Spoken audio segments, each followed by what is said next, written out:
चलिए बात करते हैं हाल ही में रिलीज हुई फिल्म मर्दानी 3 की।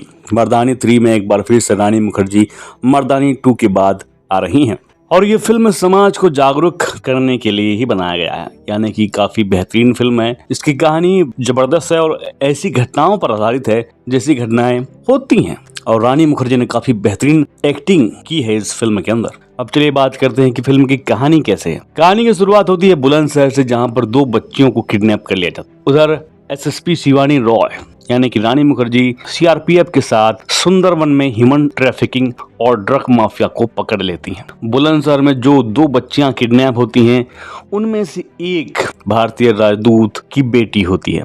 उन 2 लड़कियों में से एक का नाम रूहानी होता है जो कि भारतीय एम्बेसडर की बेटी होती है और उसके साथ एम्बेसडर का ड्राइवर होता है, उसकी बेटी होती है। तो वो स्पेशल रिक्वेस्ट करते हैं हायर अथॉरिटी को कि ये जो केस है वो एसएसपी शिवानी रॉय को सौंपा जाए, जिसके बाद शिवानी रॉय यानी कि रानी मुखर्जी इस केस में जुड़ जाती हैं। फिर जब शिवानी रॉय केस का इन्वेस्टिगेशन करती है तो उन्हें ये पता चलता है कि 4 लोगों ने रूहानी और झिमली को किडनैप किया था, जिसके बाद वो 2 करोड़ इनामी राशि जारी करते हैं और जिसको देखकर वो 4 लड़के अम्मा यानी कि जो बेगर माफिया की हेड होती है उसके खिलाफ बगावत कर देते हैं और रूहानी को उनके चंगुल से निकाल कर अपने पास रख लेते हैं। लेकिन झिमली अब भी अम्मा के पास ही होती है, क्योंकि अम्मा के कहने पर ही वो 4 लड़के ये सब कर रहे होते हैं और जब उन्हें 2 करोड़ का लालच दिया जाता है तो वो अम्मा के खिलाफ बगावत कर देते हैं। फिर प्लानिंग के हिसाब से सब कुछ होता है,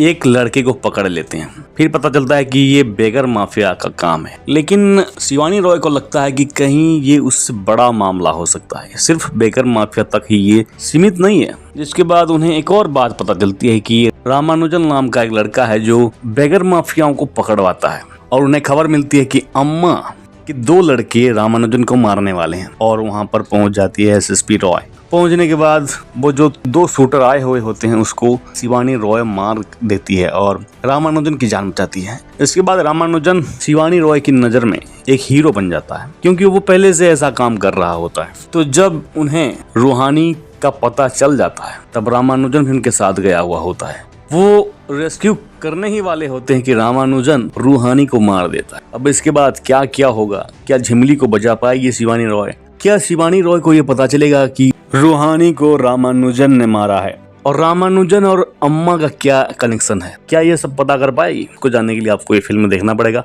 काफी बेहतरीन फिल्म है और सभी ने काफी बेहतरीन एक्टिंग की है। एक लेडी विलन आपको इस फिल्म के अंदर देखने को मिलेगा, जो कि वैसे ही दिलचस्प बात है।